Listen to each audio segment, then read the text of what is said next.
Tiny Toon Adventures is a show I've been putting off for too long. It's a big piece of the animation renaissance puzzle that's kept jumping off my radar.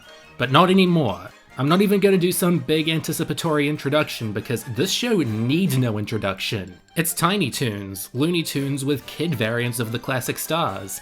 Everyone's aware of the premise, and a lot of the kids who grew up with it in the 90s have fond memories of it.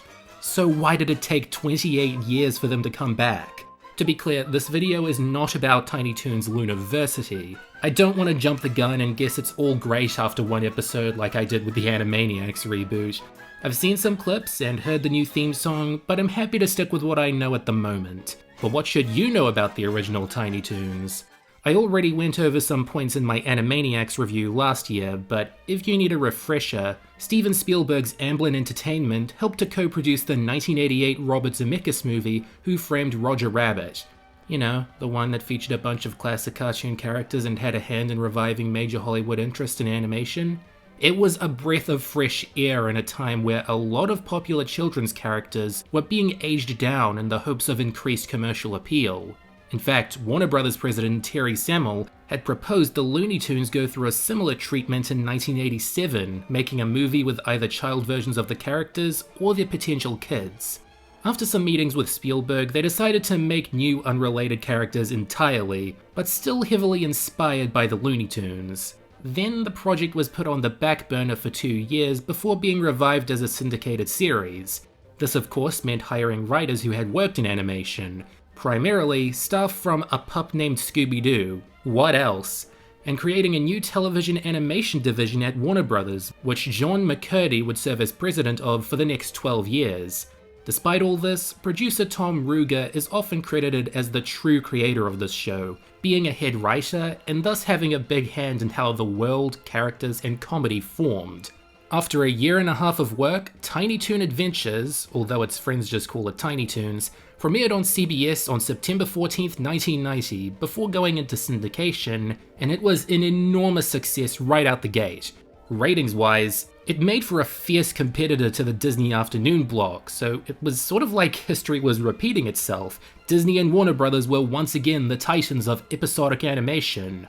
We're a year away from some babies, wild animals, and a boy encroaching on their territory, but Tiny Toons remained beloved even after its channel hopped to Fox, and quite sudden end on December 6th, 1992. There's a ton of rumors about why it ended at the height of its popularity, but the simple reason was the staff went on to do Animaniacs, which premiered the following September.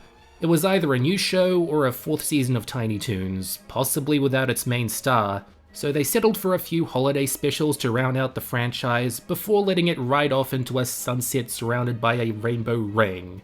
But with its success in mind, how they were able to beat expectations of what initially looked like a by-committee Looney Tunes Jr. cash-in, it's quite sad that they lay dormant for so long. There was a 28-year gap between the final Tiny Toon Adventures special and the first season of Looniversity. Why? I could only guess because of changes in leadership at Warner Bros., or the same legal headaches that make Roger Rabbit so hard to bring back, or possibly they felt like the original show was good enough. I'll be the judge of that. Say, how about drawing me a best friend, a buddy, a compadre, someone I can talk to rabbit. A girl? Welcome to the 90s. If you want to know the whole setup for Tiny Toons, it's this. Buster and Babs Bunny, no relation, are gods.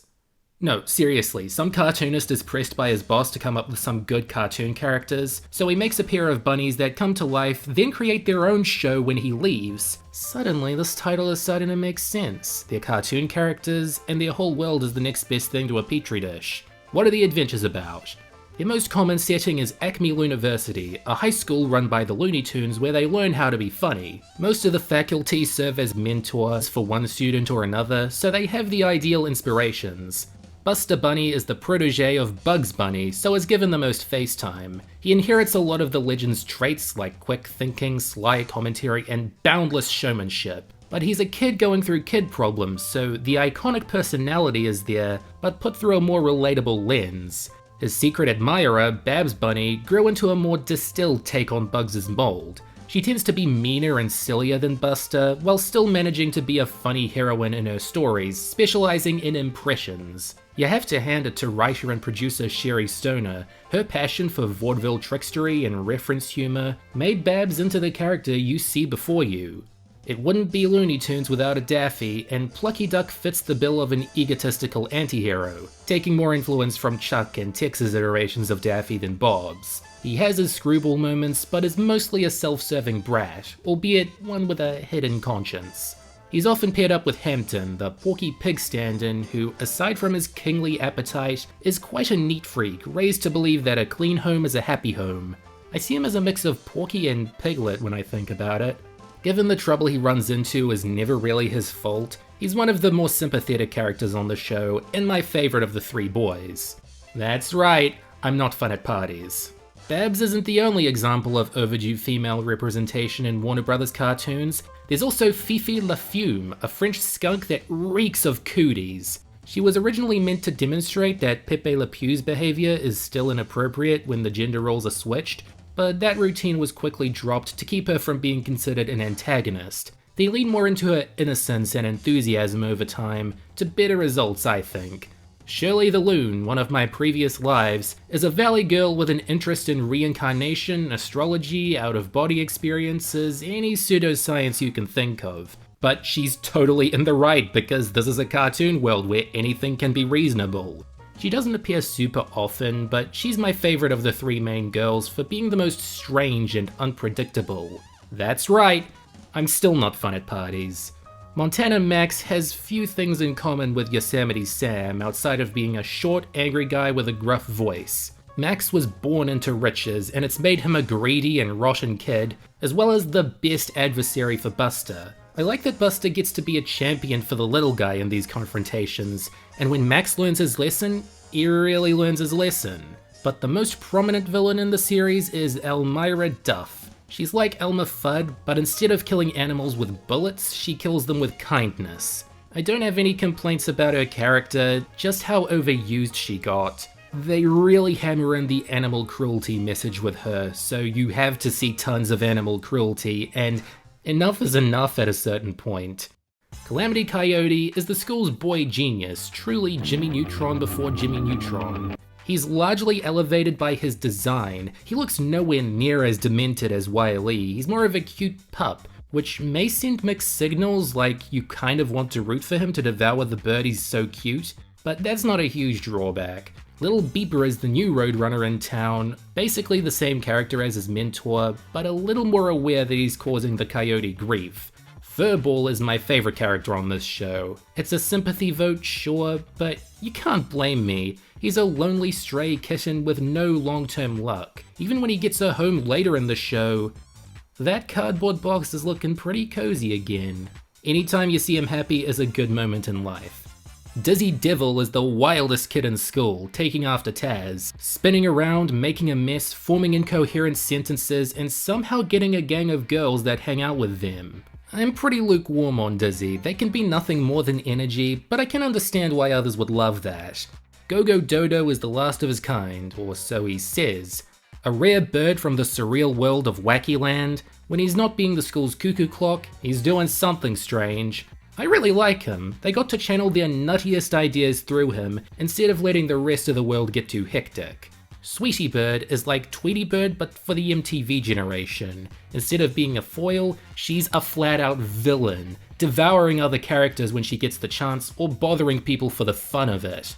An interesting place to take the archetype, and I believe she makes a memorable first impression. After that, you've seen all her tricks. Little Sneezer is your new fast-talking rodent, a baby mouse with destructive allergies. He sorta takes over Sweetie Bird's foil duties, and also has the cute factor going for him. The last character to really rock the show was Byron Bassett, based on Tom Ruger's own dog. He's an old boy, a slow boy, and so wrinkly he floats across the ground like a stingray, but a good boy all the same. As alluded to previously, many of the original Looney Tunes are present as the teachers at Acme Lou. Bugs Bunny's the principal, of course, although only Buster ever gets to find that out, and they get classes with Elmer Fudd and Granny and what have you. but I find it kind of odd that the most omnipresent Looney Tunes star in Tiny Toons is Foghorn Leghorn. Seriously, this rooster is all over the place. I swear, I'm not seeing giant chickens everywhere. I haven't got anything against him, but this must have been another character Spielberg kept shoving onto them. I guess it's also to make up for his protege going nowhere, Foulmouth, who instead of quoting some old radio show, quotes George Carlin.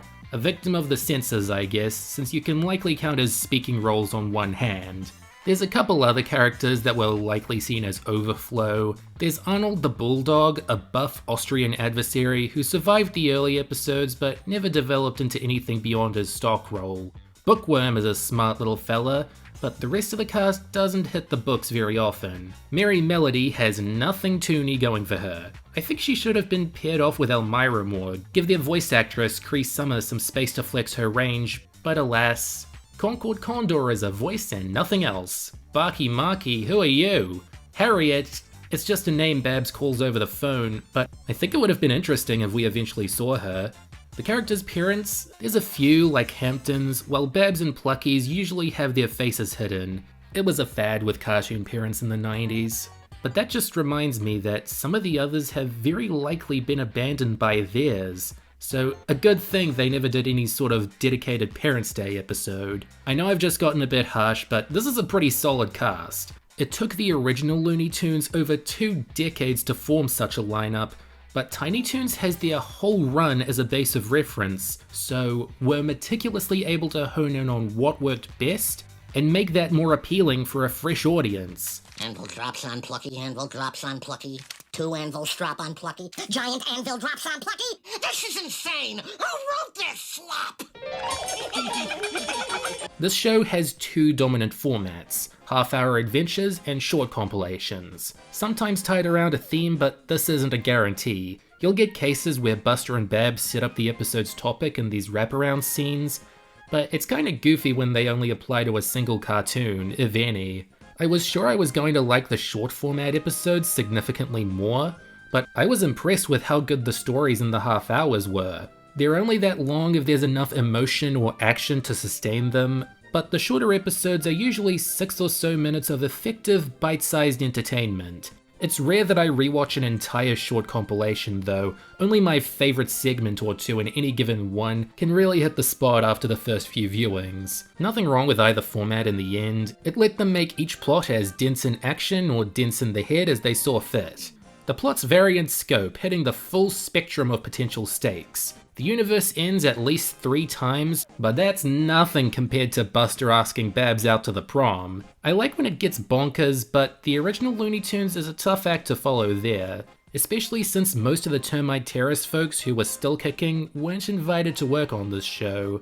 You can still see the undying respect this show's crew had for the source material. The old stars are always treated with care. Sometimes they stretch the rules, like having Wile E. Coyote speak for a whole segment, but nothing's done to deliberately frustrate their fans. Long-running franchises are like toy boxes. It depends whether their current incumbent teams can play delicately and clean up the mess. For me, Tiny Toons is better with the childhood situations. It isn't slice of life, so to speak, because it's still zany and surreal in execution. Where was the time Arnold or Pepper Ann turned into a giant eyeball? It's a school of comedy, not a school of thought. It's pretty neat how they used these Toon kids with familiar personalities to make a relatable environment for the target demographic.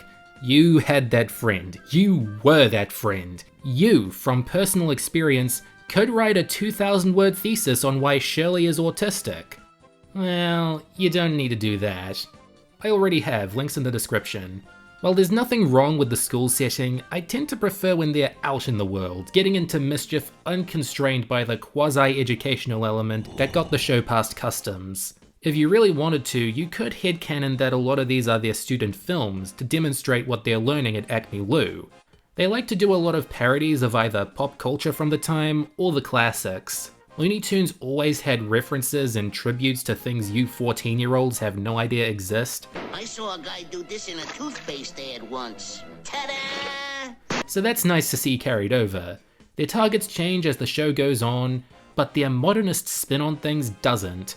Tiny Toons has a couple satirical notions about growing up in the late 20th century, what the TV told kids to do, how the rich were getting exponentially richer, and once in a while, commenting on the absurdly high beauty standards the media had set by the end of the century. That's the best way of explaining stuff like this. What this does is make the show feel catered to a newer audience than Looney Tunes, not necessarily a younger one. And a lot of these problems were still common for kids in my time, the 2000s, and I could relate to what they were going through, so there's some proof that this is timeless. I love the background music for this show as well. They burned through a lot of composers, but they're probably the production staff who captured the old Looney Tunes atmosphere most authentically. The comedy is elevated through the compositions, and they make extensive use of century-old songs and jingles wherever they can squeeze them in. Animaniacs does a lot of those things too, with the added benefit of far superior originals, so I've been prepared for what this show would sound like. The original songs are okay, not quite as brilliant as what Animaniacs would deliver, but that's not even an insult. If you want those, I guess it's time to talk about the animation. When this show began, they shopped it out to 6 different studios all across the globe, so there wasn't any chance of it having a super unified art style. Sometimes it's a red locker day, other times it's a green locker day, but I don't tolerate locker room talk. There's trends, all the studios turned in colourful, expressive and detailed animation, but it's overall one of the most inconsistent looking TV shows I've ever seen. I guess that's a fun thing to point out on its own, and to get a sharp eye and figure out which studios did what episodes. Kennedy Cartoons was the first studio they got episodes back from, and they're often considered to be rough. I am not here to argue that. Babs here looks like something out of a thriller. They get a lot of flack for giving all the characters strange thin eyes, eyebrows, and making them point all the time, and to make things worse, they scored a lot of episodes featuring the Looney Tunes cast. I can't blame older Looney Tunes fans who had poor first reactions to this show, but I can appreciate the artistic potential of Kennedy Cartoons. I like how stretchy it gets, but can't get over the off-model stuff. Another studio they went to, Encore Cartoons, was even worse. There weren't as many model problems, but there's little shot-to-shot consistency. You can't be sure with them, it almost breaks the illusion of animation. They were dropped pretty early and weren't brought back for the later seasons, and neither was Kennedy. Wang is up next, and at first, things were only looking slightly better. The characters have more consistent volume and move in more diverse ways, but Wang still had a ladder to climb in their early episodes. The colors don't come out that great, and the line art is pretty wavy, but eventually, they were able to turn in some great stuff. Practice makes perfect. Acom shares many design similarities with Wang, but they were far more consistent from the get-go. They may not feel as loony as the others, but they make up for that by being reliable. Now, Tokyo Movie Shinsha is a doozy. They produced what is considered the default art style, mainly because it's used for the intro, but also because it got everything right. It's the right mix of on-model and experimental, and they had some great colors at their desk. Their stuff says, pay attention, eyes up here, this is what a little anime can do for American cartoons. Freelance Animation didn't do many episodes, so it's hard to say what they did right or wrong. Nothing in particular, they still poured a lot into all this. Hey, I gotta stick up for my home country. And lastly, there's Startoons, who joined in Season 2. I know they have a very geometric look that isn't for everyone, the shapes are quite intrusive, but I still like how the characters look in this style. They're my second favorite studio behind TMS. Most of these studios went on to animate for Animaniacs, but by then they looked much cleaner and more unified. I'll still be an overly attentive dweeb and pick my favorites for each major segment. TMS, Wang, Startoons, Wang, Acom, TMS. So, Calamity Baby, how does the shrinking gizmo cook, huh? Shh. The miracles of modern science. As was common for syndicated cartoons of the era, the first season of Tiny Toons is a whopping 65 episodes. So obviously, that means this is the worst one. These super long seasons always have the advantage of having tons of episodes to love, and season 1 of Tiny Toons is definitely packed with classics, but it's still finding its voice. They aired the episodes out of production order so they could kick off with a good first impression, so it seems like it's going to be all great, but then the middle portion of the season is a relative slog. It picks up dramatically again at the end, so if you want to be optimistic, you could visualize the first season as a crater.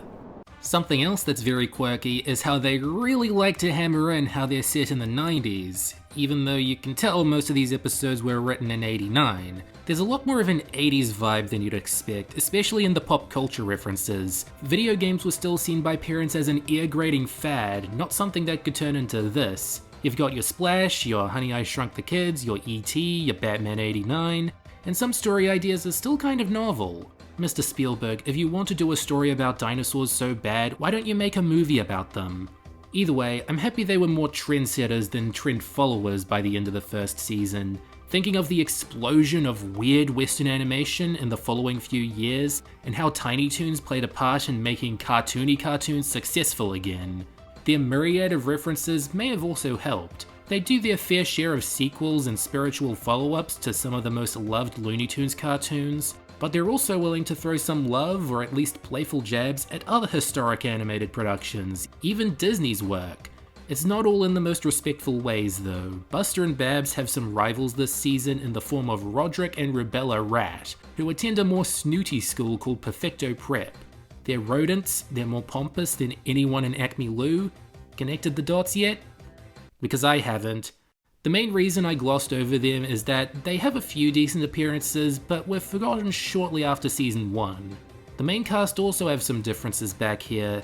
Near the start, it seemed like Montana Max was the more prominent villain, with him and Buster's dynamic given a lot of focus. But there were a few factors that led to his lesser prominence in later episodes, including his voice actor, Danny Cooksey, growing tired of always playing a villain, and the higher-ups getting really fond of Elmira at some point. She'd always had a presence. She was the villain in the first produced episode, Here Today, Gone Tomorrow, but as the show went on, her appearances get pretty forced, like an executive or two were adamant that kids would want to watch a foolish kid hurt animals in this show about animals. They pinned the blame on Steven at the end of the season, but we might never be sure if it was his doing, and if so, why. Elmira's saving grace is her voice actress, Cree Summer, always giving 110%. One of the best in her field, still putting everything into this little hair raiser.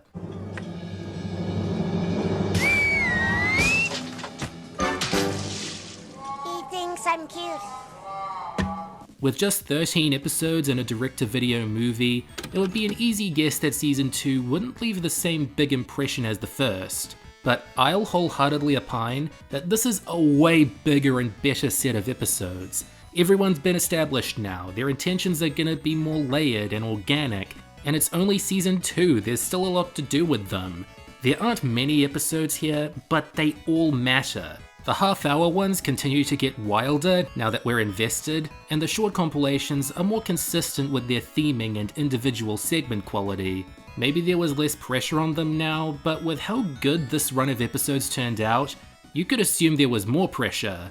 There were a few characterization changes, but they weren't too major. Fifi's behavior was dialed back quite a bit. She's still boy crazy, but got more control of her feelings. Some of that was channeled into Shirley, who got way more aggro in this time. More of her scolding tourists, ruining proms, and kicking her boyfriend around. I don't know what she's found, but it's not in a piece. As mentioned before, Max is given some more leading roles, but Elmira's given a special episode about her family that just poofed into existence. Plucky's family life is also given more depth as they start doing flashbacks to his baby years. We get to see his ill lifestyle cultivate in real time. The voice alone makes the baby Plucky episodes great. Nathan Ruger nailed this part. The worst characterization change would be to Furball. It was a gradual one across season 1 as well, but this is the point by which he'd become more of a pet than a classmate, even getting adopted by Elmira for a time. Remember, Furball could speak in some early episodes, and he was being mentored by Sylvester the cat, but over time, they got more into depicting him as a pet character than a Looney Tune. Sometimes it makes me think that Tiny Toon Adventures was just an elaborate body horror about a cartoon animal slowly being stripped of their anthropomorphic traits until they've regressed into a normal, abused pet. Tom, if you share this on Facebook later, say if this was the intention discreetly. 1 monkey emoji means yes, 2 monkey emojis means no. This concern of mine isn't without grounds, as Season 2 can get a little grosser and darker than the others. I wasn't hoping we'd learn more about Plucky's time in a Turkish prison. We were approaching an era where all kids media was encouraged to have, how you Americans say. So this was their response to the evolving pop culture climate. It's starting to feel a lot more like a 90s cartoon, if you know what I mean. A month after Season 2 ended, the first and, as of 2023, only Tiny Toons movie, How I Spent My Vacation, hit the shelves. I think it struggles a ton with speed, it hasn't got many slow moments or room to feel happy for the characters. It's 90 days of torture for all of them, except Hampton. He earned some joy. Everyone else? Buster and Babs are stranded in the south for months, Plucky's in the back seat for months, Fifi tries to score another skunk hunk to no success, Elmira steps into a safari enclosure, Dizzy sheds, and most upsetting of all, we never hear from Harriet.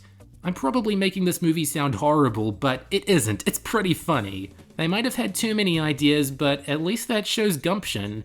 They wanted no stone unturned for their big leap into movies. And yes, I know that Hawaii episode was written by kids and that inspired that one Simpsons episode. Last minute revision, I forgot to mention it here, I'm mentioning it. Go-Go has canonically been a bellboy, my life is complete. Who saw that one coming? Season 3's changes were less in the substance and more in the context. This was the first and only season to premiere on Fox Kids. If rubbing shoulders with Eek the Cat isn't a good sign, I don't know what is.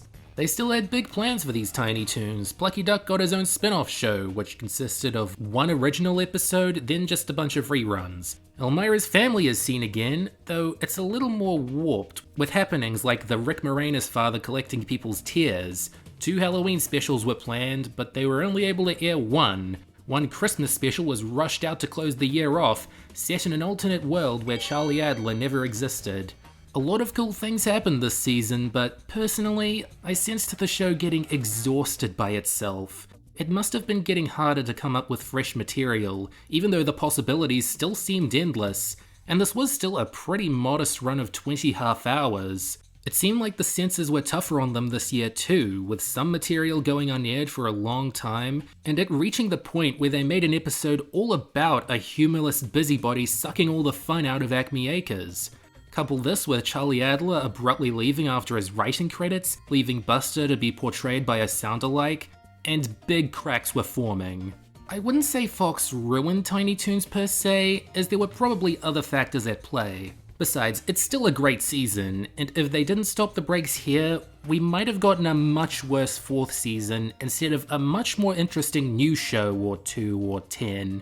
Instead, someone made this nice piece of art combining the cast of both shows, which must have been pretty early into Animaniacs' production because, boy, these character sizes. Buttons is like 5 feet tall. Pesto is smaller than Pinky. It's just discrimination at a certain point.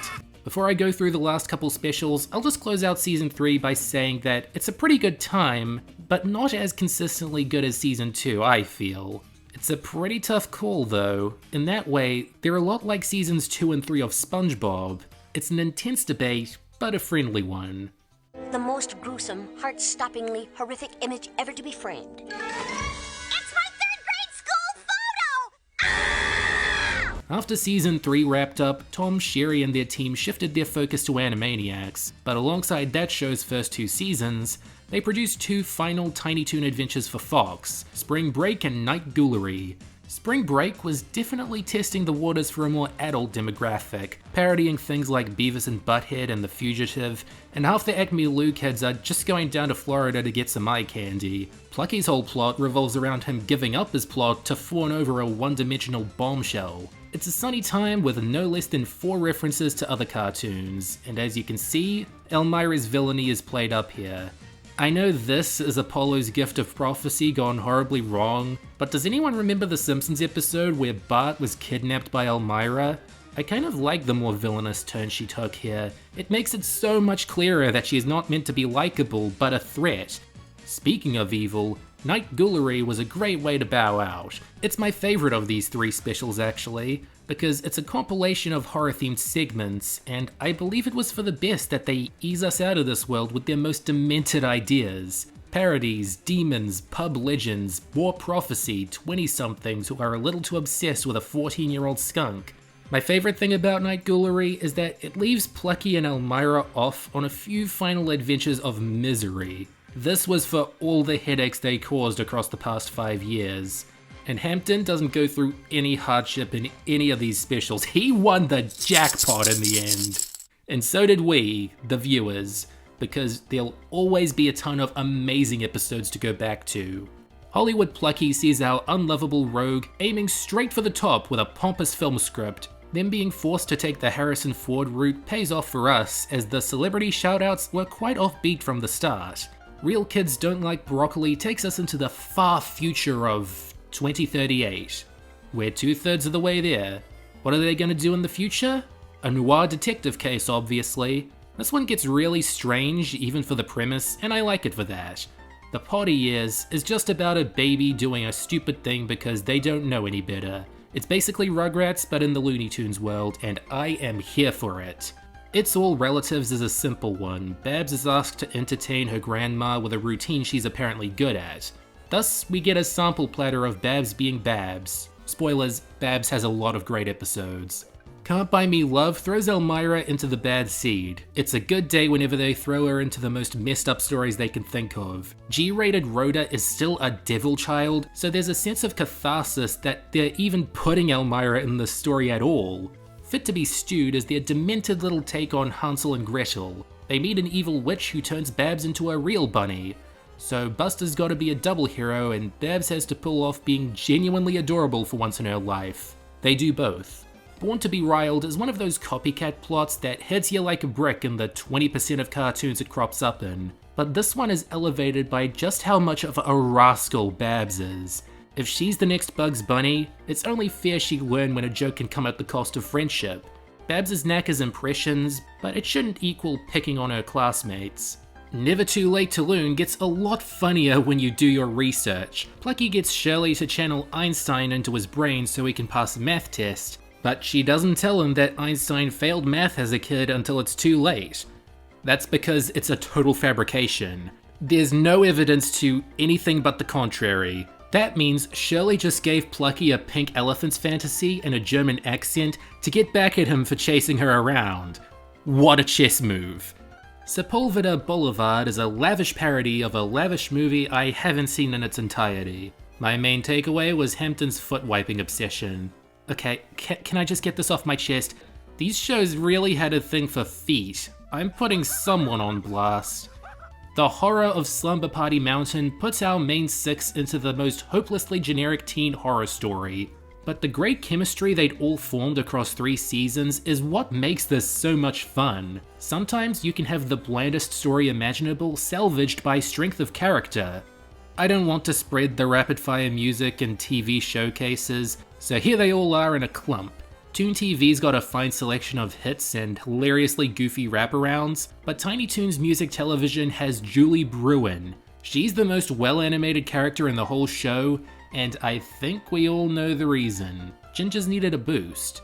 The TV showcases are fun old times as well. Acme Cable TV coming from a more naive era where Roseanne being obese and Bill Cosby being a little hacky were all they were ridiculed for. K-Acme TV is way nuttier, with such maddening concepts as Honey, I Shrunk the Clothes. It's gotta be the quickest fix ever, just shrink the customer, bada bing. Fields of Honey has one little flaw to it, being that it way oversells the old Bosco cartoons. But otherwise, this has an ingenious story, all about Babs trying to spread awareness of a forgotten tune. I can relate to all this on a personal, visceral level. My life revolves around watching and talking about cartoons that haven't been seen in years or decades. Wouldn't it be great if they could magically come back into the public eye? You know what, that's it, BRB. The Amazing 3 lives up to that title, just a hard slice of life where Babs and her friends fail to associate with older kids.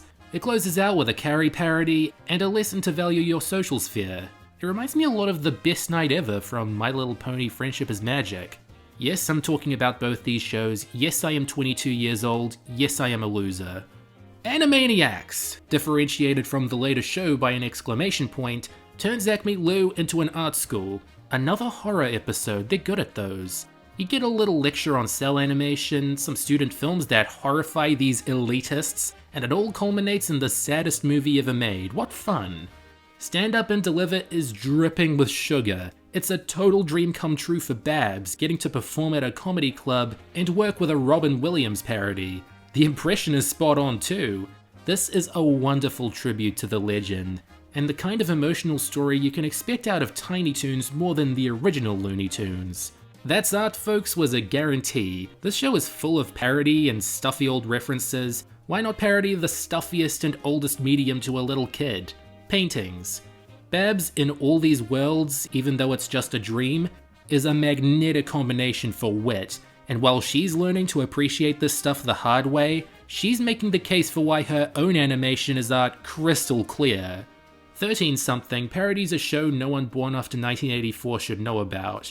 This should be fun. It's a simple story about Babs wanting to do some more dramatic acting, but having to fake her identity as Toons aren't allowed to perform in live-action shows apparently. Looks like oppression is back in style. If I knew a bit more about the show they were parodying, this could have been in the top 3, but 4th place still means it's very, very good. Her Wacky Highness poses the ultimate question with the world of Looney Tunes for a kid. Why are there rules? Why can't you just goof off all the time? Here, Babs decides to run away to Wacky Land, which loses its non-existent marbles at the thought of self-control. I'm happy they kept Go-Go Dodo friendly in this plot. There's no big betrayal on either side. He's the goofy little bridge between these two vastly different worlds. Loon Lake is a real feel-good episode, a rarity for this kind of show. Shirley gets bullied by some swans, so Babs wreaks vengeance on them like her fairy god assassin. It's episodes like this that make me upset I didn't grow up with this show, because this episode definitely would have gotten me through middle school. And my favorite episode is Two-Tone Town, basically Fields of Honey 2, with more interesting and useful classic tunes, Buster getting to pull off some of the shenanigans his teachers have taught him, on his teachers, and silly rearrangement of the Tiny Toons theme song number 48. Seriously, they do that a lot in the later seasons. It's got a silly ending when you think about it. The idea that Tiny Toons could be cast aside by the sudden re-emergence of black and white tunes no one's seen since the 30s. Animaniacs who? Now for the worst list, and there's actually a decent handful despite how positive I've been. Mostly season 1 stuff, and I'm not gonna be any meaner than the credits. Sometimes they're cheesy inside jokes, but other times they're on my wavelength. Here Today, Gone Tomorrow was the first episode finished and has the burden of the Trailblazer. The Kennedy animation quirks are intrusive, the characterizations aren't all there yet, and the story has too many goals to achieve. Flee for Your Life is the grand return of those American tail fleas, back to bite Furball where the sun don't shine. The song about being a cute kitten is cute, but I couldn't care less about what the Flea family is going through. Hair Raising Night is another early romp where they're doing a parody, but haven't hit upon that trademark irreverence yet besides quips. Just typical kids show writing for the era, with a very choppily animated villain. The bottom 5 are all Elmira episodes, and not because she's unusably unlikable, but because she can be horribly mismanaged on a bad day. Elmira's spring cleaning is great if you want to see a fish dehydrating for several minutes. There are ways to make this likable comedy, but they don't go for it.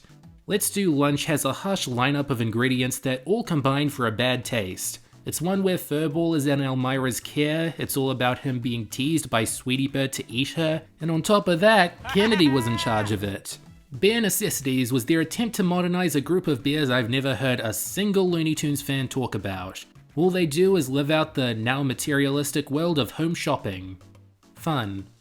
Speaking of shopping, Elmira at the mall has a 3-way disadvantage. It's a Kennedy episode, it's an Elmira episode where she has a weak or unfitting foil, and that foil is Arnold, a character I already don't root for much. And the worst of the worst is the Teddy Bear's Picnic, sung by Elmira. I don't need to hear her singing voice. Between these bears and Humphrey, I just have to admit I'll never understand the genius of old cartoon bears. Yogi and Pooh Bear are cool, but not classic short bears. And so we don't end on a low note, here's some optimism for the future. Although the Tiny Toons vanished from Warner Brothers in 1995, many of the artists, directors, and the like went on to do impressive things. But you know who graduated successfully? The voice actors. Many of them had popular roles in the 80s like Charlie Adler, Tress MacNeille, Kath Soucie, Maurice LaMarche, and Rob Paulsen, but Tiny Toons made them all household names for voice actor enthusiasts. They all got more roles as the 90s progressed, and brought a new sound to cartoon characters that respected the old and embraced the new world and all the artistic possibilities it could bring. The big winner, however, was Joe Alaskey, who went from voicing Plucky Duck here to being the official voice of Daffy Duck later in life. In that respect, Plucky got to become his idol. Acme University did its job in passing the torch. But the whole leaving their students to wither away for 28 years thing still stinks. As this show implied, toons grow old when they're forgotten, and the reboot aged them up a bit. Unfortunate coincidence, but hopefully this leads to a greater cultural prominence for this show, and Animaniacs, and Piggy and the Brain, and Freakazoid. Amblin better not lock them all up again for another few decades. They can do more with them now, and get more of the old gang back together before they're in iron lungs. When I reviewed Animaniacs last year, I'd heard from a few people who didn't get into the original Looney Tunes, but really liked Animaniacs. So that show and Tiny Toons have a place in the world of Looney Tunes as entry points. Gateway drugs if you want to be snarky about it. I like Looney Tunes a whole lot more after watching through these shows, because I know the people behind them loved Looney Tunes to pieces. It rubs off on you. Which do I prefer, Tiny Toon Adventures or Animaniacs? The more I wrote, the tougher that decision got. But I'd still have to go with Animaniacs. It's a variety show, so you have way more characters and settings to get through. It isn't set at a school, so the educational elements have to be more inventive. The animation is spectacular from start to finish, with only a couple later episodes getting a bit clumsy. Tiny Toons had no good spin-offs, Animaniacs had one good spin-off. I could keep going about all the things I prefer Animaniacs' approach to, but that doesn't mean I don't like Tiny Toon Adventures. It's a great show, would recommend. In fact, if you can, I'd say check it out before Animaniacs so you can see the team evolve. It's never been easier to join the fun.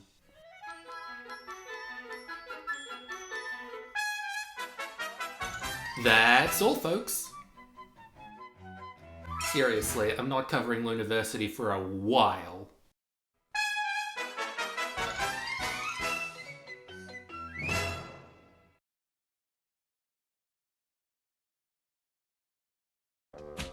I've fallen and I can't get up. That is my impression of American advertising.